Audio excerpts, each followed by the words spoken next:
देखो, जो सबसे इनके जो वर्ष का दुश्मन है वो है हेलीकॉप्टर। ये घोंसले में बैठते हैं और हेलीकॉप्टर उड़ता है तो ये घोंसला एकदम छोड़ के भाग जाती हैं। फिर देखो दूसरा हेलीकॉप्टर आ जाता है, वो बैठते हैं तो तीसरा आ जाता है, वो बैठते हैं चौथा आ जाता है। तो ये मार्च टू जून इनका जो ब्रीडिंग सीजन है, अभी तो 2-3 साल से ये हेलीकॉप्टर सेवा शुरू हुई है, पर ये दिन पर दिन ज़्यादा जो ही बढ़ेगी त्यों ही चिड़ियों पर इसका ज़्यादा खतरा मंडराएगा।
नमस्कार साथियों, मेरा नाम है संदीप गुसाई। मक्कू मठ एक ऐसा गांव जहां सबसे बड़ी वन पंचायत है और इसी गांव में भगवान तुंगनाथ की शीतकाल में पूजा अर्चना होती है।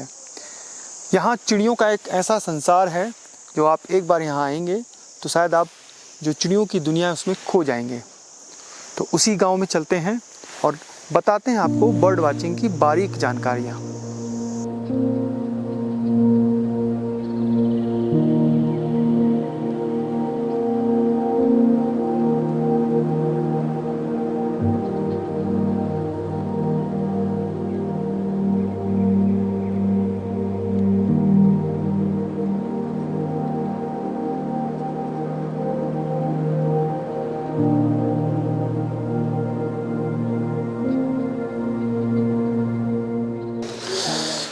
ये जो सड़क है ये जाती है ऊखीमठ से चोपता मंडल होते हुए कोपेश्वर, और वहाँ से फिर आप बद्रीनाथ नेशनल हाईवे में मिल जाते हैं।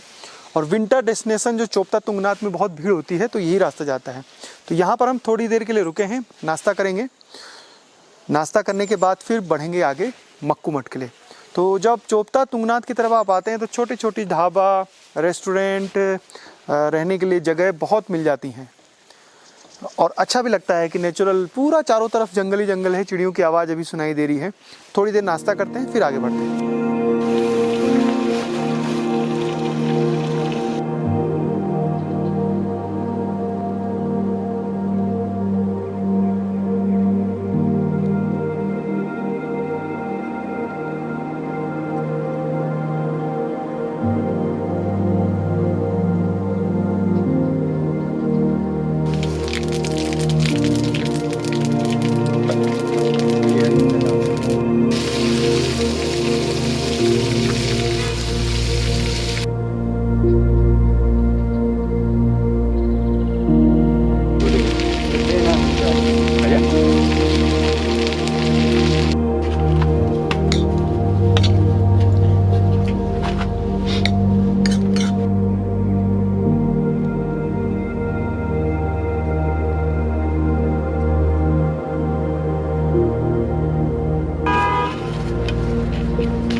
हल्का हल्का इसमें राख लगी हो रोटी में।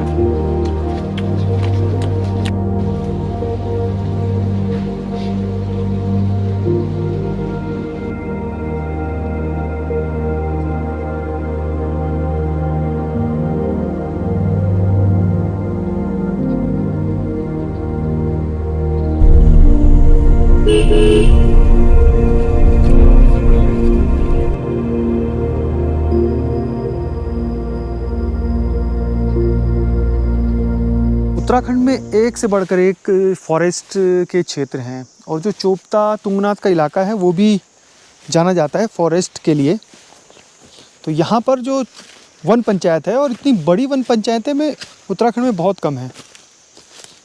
और इसका जो रखवाली है वो भी यहाँ मक्कूमठ वन पंचायत की तरफ से है। बांज के, उसके अलावा जो मोरू है, ऊपर के इलाकों में खरसू है, ये पूरा डेंस फॉरेस्ट है। और कई जगह तो ऐसी है यहाँ पे जहाँ धूप पड़ती ही नहीं है। मतलब आप देखिए कि सुबह से शाम तक इन इलाकों में धूप पड़ती नहीं है। पूरा जो वाटर कंजर्वेशन का ये पूरा इलाका है, यहाँ से पानी स्टोर होता है और फिर जो मक्कूमठ है या नीचे के इलाकों में ये जाता है। एक तरीके से कहें तो मंदाकिनी जो रिवर है उसमें भले ही ग्लेशियर चोराबाड़ी ताल से या फिर जो चौखंबा ग्लेशियर है वहाँ से पानी आता है, लेकिन ये भी बहुत बड़ा वाटर रिसोर्स है नदियों का। और सबसे महत्वपूर्ण बात है कि जैसे पेड़ गिरा हुआ है तो ये ऐसी बायोडाइवर्सिटी है जंगल की कि ये पेड़ भी भले ही गिरा है, सूख गया है, लेकिन ये भी किसी न किसी का काम आ रहा है। मतलब जो हमारे कीट पतंग हैं जो इन पेड़ों पर रहते हैं निर्भर, वो है।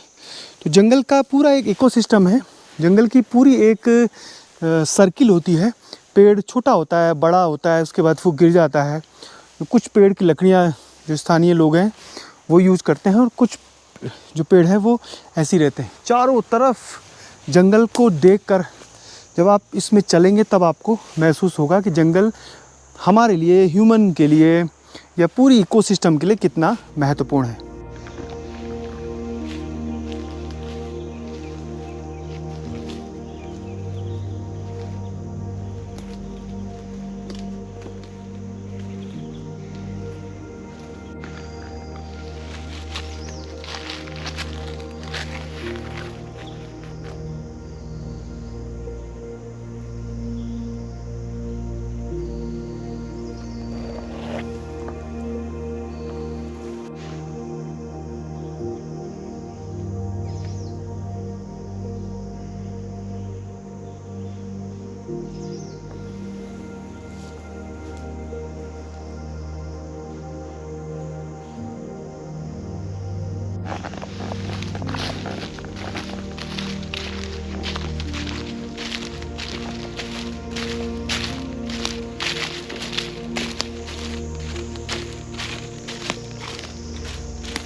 हमने देखा गौरैया जो हाउस स्पैरो गौरैया कम हो रही है, तो क्यों ना इसका उत्पादन और ज़्यादा किया जाए हाउस स्पैरो को। तो हमने उसका वृद्धि के लिए अपने घोंसले वगैरह बनाए। तो अब घर में पहले मैंने सिंगल एक घोंसला बनाया, देखा तो उसमें गौरैया नेस्टिंग कर रही है, तो क्यों ना मैंने कहा इस लेंटर वाले मकान में गौरैया को घोंसले। तो मैंने यहाँ पर 43 नेस्ट बनाए, तो सब सक्सेस हुए, तो इसलिए मैंने इसका नाम स्पैरो हाउस रख दिया, गौरैया। इस होम स्टे की खासियत और दूसरा यह है कि एक जो टूरिस्ट चलता है अपने घर से, तो उसको ये आवाज़ होता है मैं अपने घर ही में आ रखा हूँ, क्योंकि हमारा परिवार साथ में है, तो उसको ये नहीं लगता है कि मैं कहीं दूसरी जगह जा रखा हूँ, मैं अपने घर ही में आ रखा हूँ। तो यहीं मैं उसको बिल्डिंग वगैरह करा देता हूँ। चार्जिंग क्या रहते हैं आपके? और चार्जिंग तो रूम के तो हमने 2-2 हज़ार रुपये रखे हैं डबल बेड के, और मेरी गाइड फीस 2,000 रुपया, खाना veg 100 rupees, non veg 200 rupees. यहाँ पे काफ़ी हैं वैसे। हमने अभी यहाँ पर 6 से 7 होम स्टे का रजिस्ट्रेशन करा दिया है, और अब रिन्यूअल होने हैं उनकी। वैसे कोरोना काल से लोग सब अस्ती व्यस्ती रहे, तो पीछे एक बार तो बड़ा अच्छा होम स्टे का यहाँ पर चला है, बाहर से लोगों की बुकिंग वगैरह आने लगी।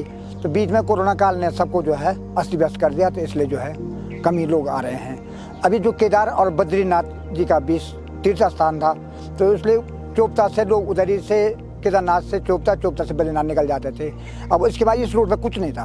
अब नवंबर के बाद लोग जो है इस रूट से आएंगे तो होम स्टे में रुकेंगे। वैसे विंटर में काफ़ी टूरिस्ट आ रहे हैं, और विंटर वाला सीन काफ़ी रहता है, अच्छा रहता है। दूसरा सरकार ये चाह रही है कि चोपता बनियाकुंड में बर्डन कम पड़े, क्यों ना यहाँ पर पाप जोपड़ा, मक्कू, इनमें होम स्टे चलाया जाए, जिससे ऊपर बर्डन कम हो।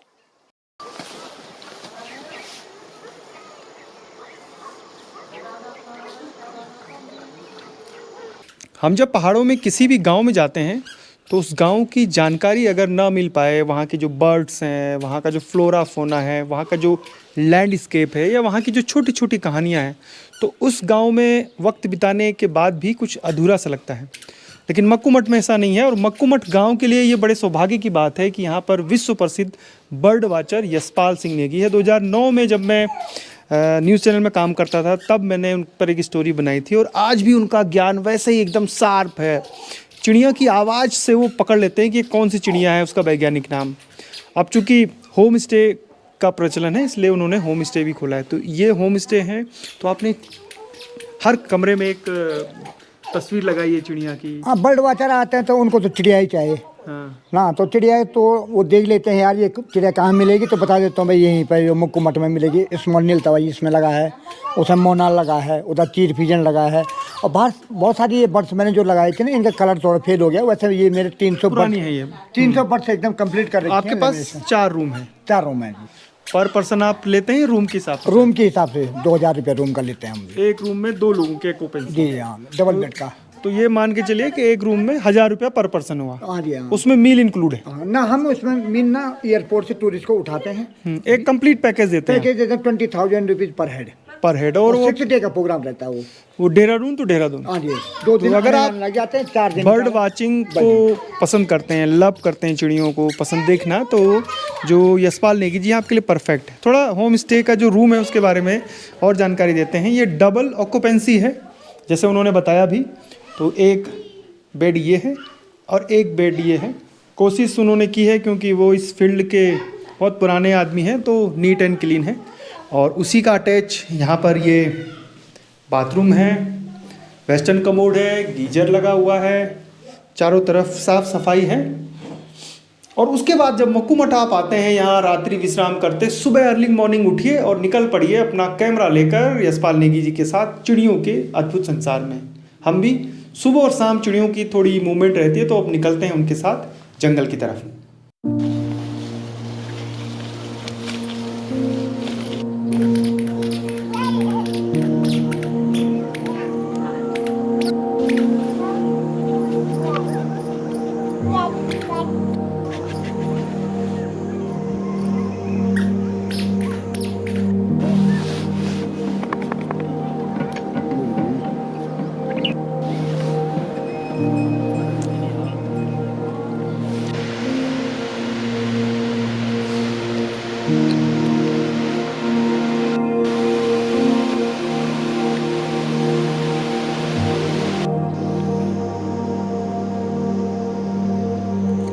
नहीं, हमारे यहाँ बर्ड्स का 2 सीजन है जी। समर के अलग है और विंटर के अलग हैं।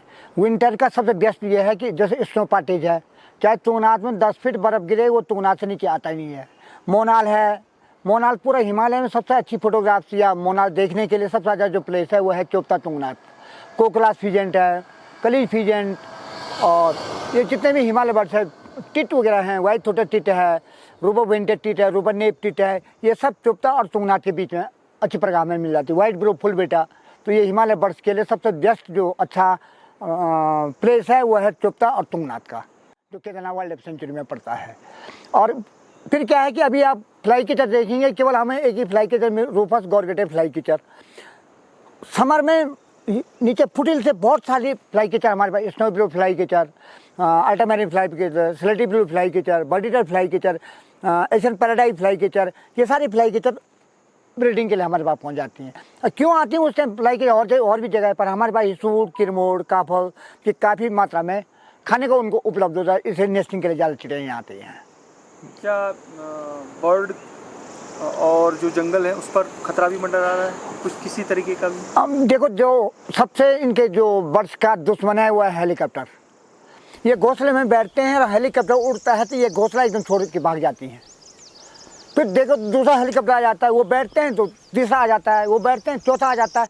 तो ये मार्च टू जून इनका जो ब्रीडिंग सीजन है, अभी तो 2-3 साल से ये हेलीकॉप्टर सेवा शुरू हुई है, पर ये दिन पर दिन ज़्यादा जो ही बढ़ेगी त्यों ही चिड़ियों पर इसका ज़्यादा खतरा मंडराएगा, क्योंकि मार्च टू जून ही इनका सीजन है। अब मार्च टू जून ही इनका ब्रीडिंग, हिमालय बर्ड्स का ब्रीडिंग सीजन है। मोनाल घोंसले में बैठा है, उसके ऊपर हेलीकॉप्टर ये उड़ेगा तो एकदम छोड़ देगा ना, घोंसला छोड़ के भाग जाएगा।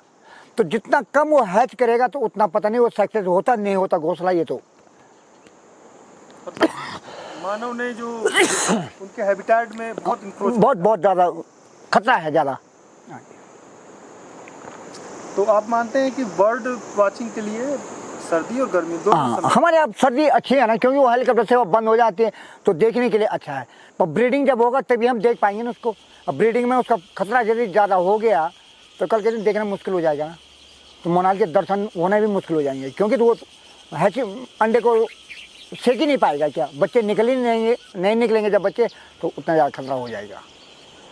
बर्ड्स और जंगल इनमें कितना जंगल है तो चिड़िया है, और चिड़िया है तो जंगल है, तो इन दोनों का जो संतुलन है वो यथावत होना चाहिए। वैसे एक चिड़िया भी है जो जंगल को पनपाती है और मक्कू मठ का जंगल भी। हाँ, वो जे है, जे ना, यूरेशियन जे और ब्लैक हेडेड जे, ये दोनों क्या है कि पुराने आदमियों ने इनका नाम रखा बनसारो। ये 1 घंटा लगभग इसने 1 या 1.5 घंटा तक ओक के बीज खा दिए, उसका पेट बढ़ गया। उसके बाद ये सुबह से शाम तक वो बीज को छुपाता रहता जमीन के अंदर, इसलिए छुपाता ये बाद में काम आएगा। यदि उसने 100 बीज छुपा दिए, 5 की इसको याद रहेगी, पिछाने नहीं पौधा जाएंगे। तो पुराने आदमियों ने इसलिए इसका नाम रखा बनसारो, यानी बन को सारने वाला। अच्छा यशपाल जी, कौन सी चिड़ियाएं लुप्त होने की कगार पर हैं और कौन सी चिड़ियाएं हैं जो कई सालों बाद आपने देखी होंगी? हाँ देखो, ये उत्तराखंड के 3-4 रिकॉर्ड तो ऐसे ही हैं कि वो शायद मेरे पास हैं। एक तो नॉर्दर्न बी ईटर है, वो 5 तारीख मई 2012 को मैंने तुंगनाथ में देखा था। वो यदि आप जाड़ों में उसको देखना चाहिए तो मध्य प्रदेश गुजरात बॉर्डर पर मिलता है। गर्मी में देखना चाहिए पाकिस्तान से अफगानिस्तान बॉर्डर पर वो नेस्टिंग करता है। तो यहाँ से माइग्रेट कर रहा था ना, वापस जा रहा था, तो हमने जो ये पक्षी विशेषज्ञ आते हैं उनको कहा भाई इसको माइग्रेट दिखाओ उत्तराखंड का, ये यहाँ से वापस जा रहा था तो दिखाना पड़ेगा ना।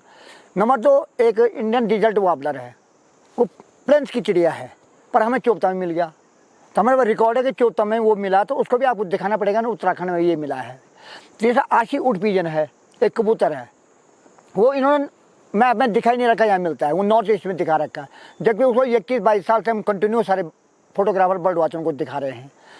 और एक लिटिल आउल है, इंडिया के फोटोग्राफर उसकी फोटोग्राफ्स के लिए लद्दाख में जाते हैं, हमें चोपता में मिल गया। तो ये रिकॉर्ड हमारे पास अवेलेबल है। तो ये 3-4 चिड़ियाँ ऐसी हैं कि वो दिखाना पड़ेगा आपको कि यहाँ मैप में उत्तराखंड में है।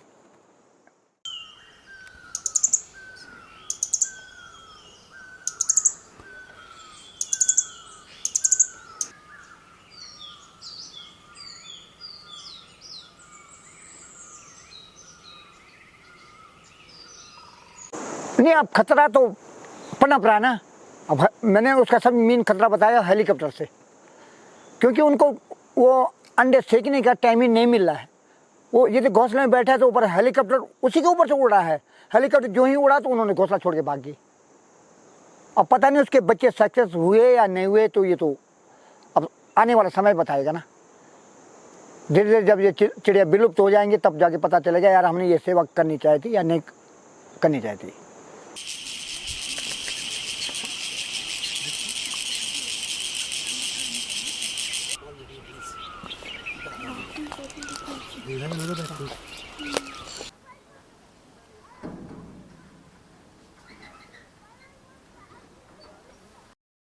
कहते हैं कि जो सबसे संवेदनशील जीव होते हैं या इंसेक्ट होते हैं, तितलियां, भंवरे और पक्षियां, किसी भी आहट की हलचल, चाहे वो भूकंप हो, उसका पता सबसे पहले इन्हीं को चलता है। हमारे साथ जो बर्ड स्पेशलिस्ट हैं यशपाल सिंह नेगी, बहुत सालों से मैं इनको जानता हूँ। बहुत समय से मैं कोशिश कर रहा था कि मक्कू मठ आऊँ और इनकी बारीक जो पकड़ है चिड़ियों पर उसकी बात करूं, उसकी जानकारी आपके साझा करूं। एक रिक्वेस्ट है, अगर आपको बर्ड लवर हैं, आप बर्ड वाचर हैं या प्रकृति से प्रेम करते हैं, मक्कू मठ ज़रूर आइएगा और यशपाल जी से मिलिएगा। देखिए कितना संसार जो चिड़ियों का है उसका नॉलेज इनको है। सही कहा मैंने कि हलचल छोटी से छोटी धरती पे इन चिड़ियों को पता लग जाती है। मीलों सफ़र करती हैं, ना कोई इनकी सीमा है, कहाँ से कहाँ पहुँचती हैं चिड़ियाँ। एवरेस्ट को क्रॉस करके आती है 12 गूस, एवरेस्ट जहाँ की 29,000 फीट हाइट है, और -50 टेम्परेचर को क्रॉस करके आ रहे 12 हेडेड गूस इंडिया में। 12 headed goose, 12 headed goose, 12 headed goose, 12 है ना उसके हेड में बने हुए, तो 12 हेडेड गूस और ग्रे लेग गूस ये एवरेस्ट को क्रॉस करके आती हैं भारत में 29,000 फीट। उससे ऊपर का टेम्परेचर -50 होगा ना, तो क्रॉस करके आती हैं आराम से। उत्तराखंड और हिमालय में लगभग 500 से ज़्यादा स्पीसीज हैं जिनको हम हिमालयन नहीं, पूरे कॉर्बेट वगैरह लगाते हैं 700 725 दिखा रखा है इन्होंने, 725। उसमें से 300 तो हमारे केदारनाथ वाइल्ड लाइफ सेंचुरी में है। अच्छा, केदारनाथ में मूवमेंट में रहती हैं चिड़ियाँ रहती हैं। हाँ, देखो चिड़ियों पर गर्मी और ठंड का कोई असर नहीं पड़ता है। ये जो माइग्रेट करती हैं केवल भोजन की तलाश में। भाई इतना बड़ा कीड़ा है, ऊपर से पाला गिर गया, वो कैसे निकालेगा? नहीं निकाल सकता ना।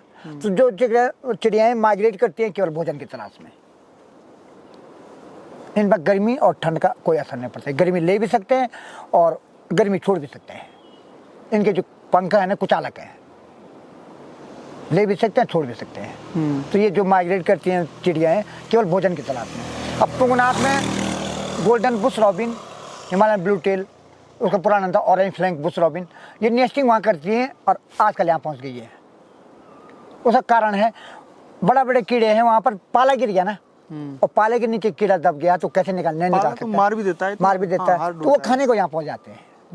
अच्छा ये बताइए, स्पैरो घर में ही क्यों घोंसला बनाती हैं जबकि इतना जंगल है, आसपास के पेड़ हैं? नहीं, जंगल में भी तो बनाते हैं स्पैरो, उसका नाम है रसट स्पैरो। वो अलग है, वो भी गेनुड़ी है, गोरे है वो, पर उसका लाल सर है। तो रसट स्पैरो जंगलों में घोंसला बनाती है, हाउस स्पैरो घर में घोंसला बनाती है। अब पहले से उसका एक हैबिटेट जैसे बन गया ये। अच्छा, पहले से ही बन गया उसका, तो वो अब उनकी आदत जो है हम सुधार नहीं सकते हैं, जैसे उसकी आदत है वैसे करेगा वो। अच्छा यशपाल जी, मोनाल के बारे में लोग जानना चाहते हैं, हमारा बर्ड, स्टेट बर्ड है वो, उसके बारे में थोड़ा सा बताइए कि देखो वो कहाँ देखें, कब आए? हाँ, मेरे पास ना एक नेगी जी थे, गुलाब सिंह नेगी जी, वो उत्तरकाशी से आए मेरे पास। क्या बुला, मैं दयाल बुग्याल कई बार जा चुका हूँ, पर मुझे मोनाल दिखा दे। जबकि उसका हैबिटेट है, वो हैबिटेट है दयाल बुग्याल, तो मुझे मोनाल दिखा दे। मैं ले गया उनको, मैंने चुपता बोला ये रोड में सामने ये मोनाल है भाई। यहाँ वो हमसे हिल मिल गया जैसे मोनाल क्या, यानी उसको यहाँ खतरा महसूस नहीं है, वहाँ उसको खतरा है। वहाँ से 1 किलोमीटर दूर से वो मोनाल आदमी को देखे ना भाग जाता है। नहीं, जो आप अभी बता रहे थे कि हेलीकॉप्टर या इस तरह की जो हैवी जो साउंड वाइब्रेट करती हैं, वो मैंने केदारनाथ में देखा है कि जब हम यात्रा शुरू होने से पहले जाते हैं, जब कोई मूवमेंट नहीं होता हेलीकॉप्टर का, हमें मोनाल आसपास दिख जाता है। लेकिन जब यात्रा शुरू होती है, हेलीकॉप्टर चलते हैं, वो नहीं दिखता। उसका कारण है वो डिस्टर्ब हो जाता है। अच्छा, दूसरा डिस्टर्ब क्या, वो हमसे उतना उसको अपना घोंसला वगैरह बनाना है, ऐसी जगह बनाता है जहाँ हमारी पहुँच ना हो, जो चीज़ हमें दिखाई न दे। प्रत्येक चिड़िया जहाँ हमारी पहुँचना हो, जो जगह हमें दिखाई नहीं दे, उस जगह पर घोंसला बनाती हैं। यदि वो घोंसला में बैठ गया, मैंने बताया वो हेलीकॉप्टर यदि उड़ गया उसके ऊपर से, तो डिस्टर्ब होगा ही ना। मोनाल की कितनी प्रजातियां हैं उत्तराखंड में? मोनाल केवल एक में होता है, हिमालयन मोनाल। एक स्केलेटल मोनाल एक और है, वो अरुणाचल से चाइना बॉर्डर पर मिलता है। दो प्रजातियां पूरे भारत में। तो वो हिमालयन मोनाल हमारे यहाँ मिलता है। नर होता है, हिमालय वो क्षेत्र में है, नर होता है खूबसूरत, और मादा नहीं, कोई भी चिड़िया है जो खूबसूरत है वो मेल है। फीमेल की तुलना में मेल खूबसूरत होता है। मैं यहाँ पर अगर घंटों बैठा रहूँ, पूछता रहूँ सवाल, तो जो कैमरे की चिप है शायद वो भर जाएगी, तो इस बातचीत को विराम देते हैं और कुछ बेहतरीन जो चिड़ियों के विजुअल्स हैं उनकी तलाश में थोड़ा सा और आगे बढ़ते हैं।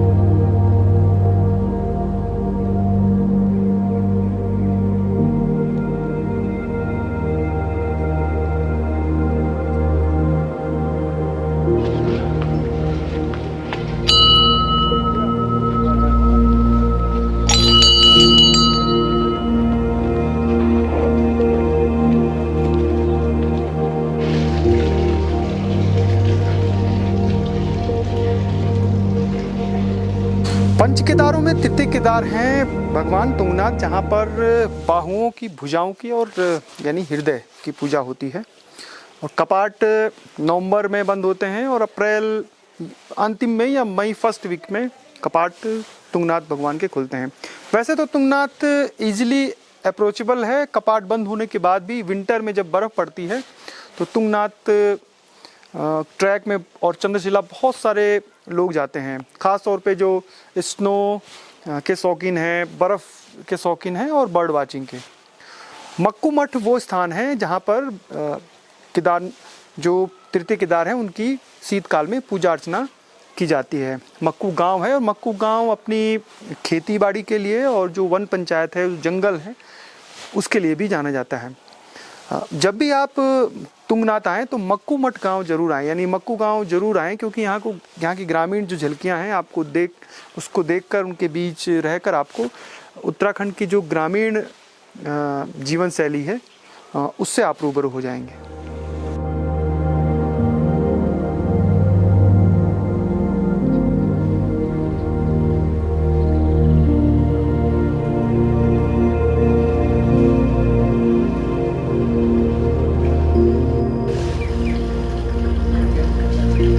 धस रहा है मंदिर।